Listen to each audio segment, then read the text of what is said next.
अभी हम आपकी अदालत में गए, तुमने देखा? हम अभी फिर से आपकी अदालत में गए, वहां एक लड़का हमसे क्वेश्चन पूछ लिया, बाबा तुमको डर नहीं लगता?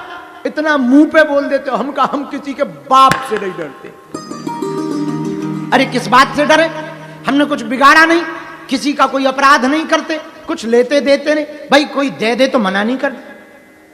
दक्षिणा भर बाकी लफड़ों में पड़ते रही, वो भी हॉस्पिटल में लग जाती, कन्या विवाह में लग जाती। हॉस्पिटल का बड़ा काम है, बहुत बोझ है सिर पर, एक ही काम है भैया, बाकी लफड़ों में नहीं पड़ते हैं, इसलिए डरे क्यों? हनुमान जी का काम करने आए हैं, हनुमान जी का नाम ले रहे हैं, हनुमान जी ने भेजा है, हनुमान जी के कारण चल रहे हैं, अब डरे किससे भैया? भाई एक बात बोले, पूछो क्या? जोर से बोलो। यदि तुम हनुमान जी के भगत हो, बजरंगबली के भगत हो, तो एक बात कान खोल करके सुन लो, हनुमान जी से सीखो। हनुमान जी अमित विक्रम है, पराक्रमी है, लंका में भी राम नाम का डंका बजा कर आते। मतलब किसी भी परिस्थिति में पीछे हटने वाले देवता नहीं है। जो हनुमान जी के भगत हैं वो कान खोलकर सुन लो।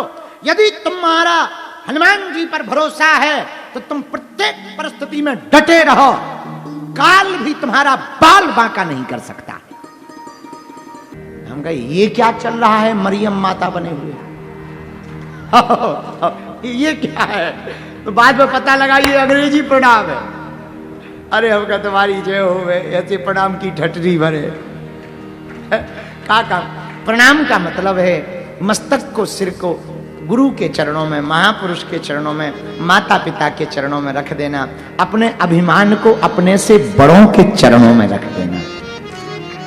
और यदि हम हनुमान जी के चरणों में अपने अभिमान को रखेंगे, हनुमान का अर्थ ही है आहा, धन्य है हनुमान जी। शंकर सुमन केसरी नंद, शंकर केसरी नंदन। हनुमान जी के अनेक नाम हैं। एक शंकर सुमन है, एक अंजनी पुत्र है, एक पवन पुत्र है। पर हम आपको हनुमान जी के 12 नाम बता रहे हैं।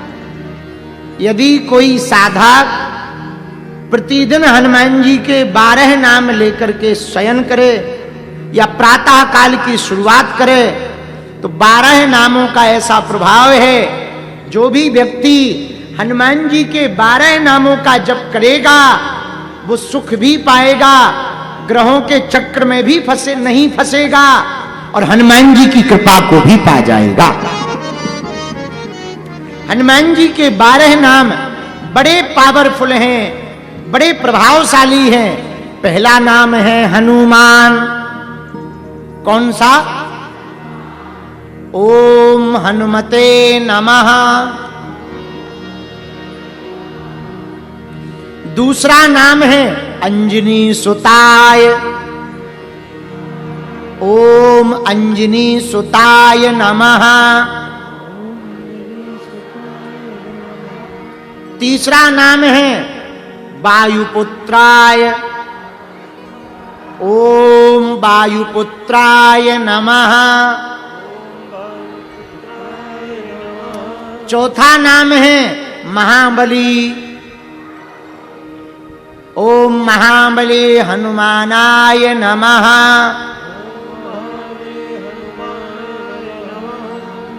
पांचवा नाम है रामेष्ट। ओम रामेष्टाय नमः।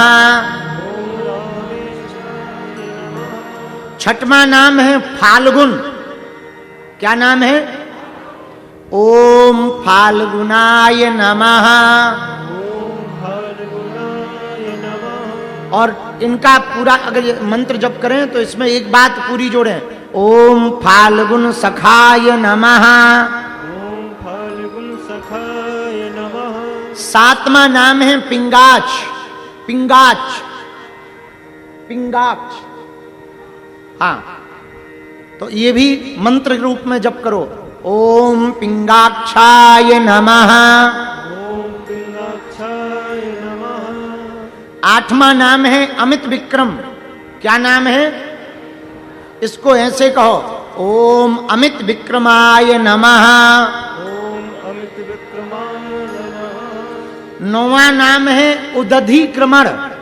उदधि क्रमण, इसको ऐसे जप करो, ओम उदधि क्रमणाय नमः। ओम उदधि क्रमणाय नमः। 10वां नाम है सीता शोक विनाशक। इसको ऐसे जपो, ओम सीता शोक विनाशनाय नमः। ओम सीता शोक विनाशाय नमः। 11वां नाम है लक्ष्मण प्राणदाता। लक्ष्मण प्राणदाता, इसको ऐसे जप करो, ओम लक्ष्मण प्राणदाताय नमः। ओम लक्ष्मण प्राणदाताय नमः। 12वां और अंतिम नाम है दशग्रीव दर्पहा। इसको ऐसे जप करो, ओम दशग्रीव दर्पहाय नमः। ओम दशग्रीव दर्पहाय नमः। किसी को शनि देव की परेशानी हो, कुंडली में शनि दशा हो, राहु दशा हो, कोई काम ना हो रहे हो, कामों में बंधन पड़ा हो, हर बार अवरोध लग जाता हो, भय लगता हो, भयभीत रहते हो, अशांति रहती हो, यदि ऐसी परेशानियों से कोई ग्रसित है, वो हनुमान जी के इन 12 नामों का जप प्रतिदिन प्रातः काल सूर्योदय के समय सूर्य भगवान को अर्घ्य देकर जप करते हुए कोई सूर्य भगवान को प्रणाम करे तो वो हनुमान जी की विशेष कृपा को प्राप्त करता है। अब आपको हम नामों की महिमा बताएं। पहला नाम है हनुमान। क्या नाम है? हनुमान का मतलब जो अभिमान से परे है वो हनुमान है। जिसे ना मान प्रिय हो न सम्मान प्रिय हो, केवल प्रभु श्री राम प्रिय हो, भगवान प्रिय हो, वही हनुमान कहलाते हैं।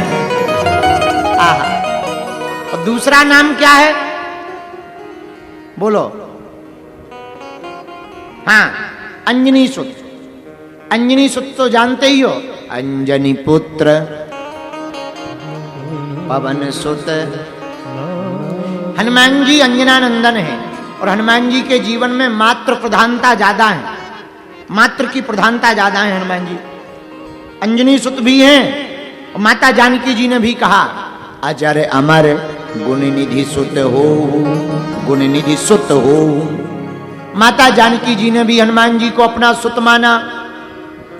तो हनुमान जी का दूसरे नाम का अर्थ है अंजनी नंदन होने के कारण अंजनी सुताय हो गए। तीसरा नाम है हनुमान जी का वायुपुत्र। अच्छा, वायुपुत्र नाम क्यों पड़ा? बोलो, क्यों पड़ा? बोलो बोलो। चलो सुनो, राम जी का अवतार कैसे हुआ, कथा पता है आपको? जब राम जी का अवतार हुआ, महर्षि श्रृंगी ऋषि वशिष्ठ बुलावा यज्ञ करवाई गई। आहा, और जब यज्ञ करवाई तो यज्ञ में अग्निदेव खीर लेकर प्रकट भये। अग्निदेव जब खीर लेकर के प्रकट भये तो कहा, ये सभी रानियों में जाकर के बांट दो। महाराज दशरथ ने खीर का पात्र लिया, खीर का आधा भाग किया और आधी खीर कौशल्या को दी। उसमें से बचे हुए भाग में से खीर के 2 हिस्सा करे। एक हिस्सा उठाया और एक पत्तल में कैकेयी के हाथ पर रखा।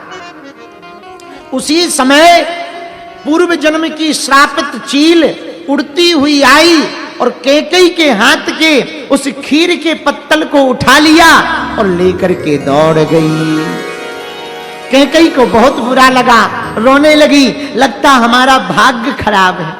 तो कौशल्या ने कहा, नाना ऐसा मत करो। दशरथ जी को भी बुरा लगा तो थोड़ा कौशल्या ने अपना खीर का भाग निकाला, पायस का थोड़ा सा दशरथ जी ने निकाला, एक भाग बनाकर पुनः कैकेयी को दिया। शेष जो बचा उस खीर के 2 हिस्सा किए, एक कौशल्या के हाथ में फिर से रखा और कैकेयी के हाथ में रखा और दोनों से कहा ये हिस्सा दोनों एक एक हिस्सा सुमित्रा को दे दो। तो 2 हिस्सा सुमित्रा को प्राप्त हुए। लेकिन जो खीर का हिस्सा चील लेकर के कैकेयी के हिस्से का खीर लेकर के भागी, वो चलती चलती यहीं दक्षिण भारत में वेंकटाचल पर्वत के पास पहुंच गई।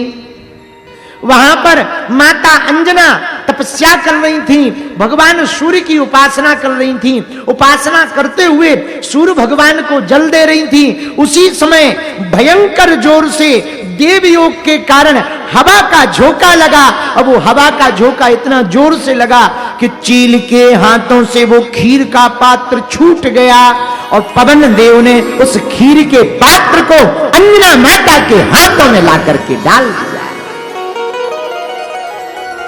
उसी खीर के पाने से पवन देव के द्वारा पहुंचाने से, उस खीर के पाने से और तेज के प्रविष्ट करने से आहा अंजना माता एक जगह वर्णन मिला, थोड़ा क्रोधित भी हुई। कौन है जो हमारे शरीर को स्पर्श कर रहा? पवन देव प्रकट हो गए। आप चिंता ना करें देवी, देव योग के कारण हम आप तक ये केवल पहुंचाने का कार्य कर रहे हैं। हमें जैसी देवताओं की आज्ञा लगी, भगवान शंकर की आज्ञा लगी, उसी आज्ञा का हम पालन कर रहे हैं। माता अंजना पहचान गई। उन्होंने कहा कोई बात नहीं, जिस कारण से पवन देव ने भगवान शंकर की आज्ञा से उस पायस के प्रसाद को, खीर के प्रसाद को माता अंजना के हाथ तक पहुंचाया, उसको पाने से हनुमान जी महाराज प्रकट भये। भैया उसी खीर से राम जी प्रकट भये, उसी खीर के प्रसाद से हनुमान जी महाराज प्रकट भये। इसलिए राम जी के भाई हनुमान जी लगे। तब तो राम जी ने कहा तुम मम प्रिय भरतई सम भाई।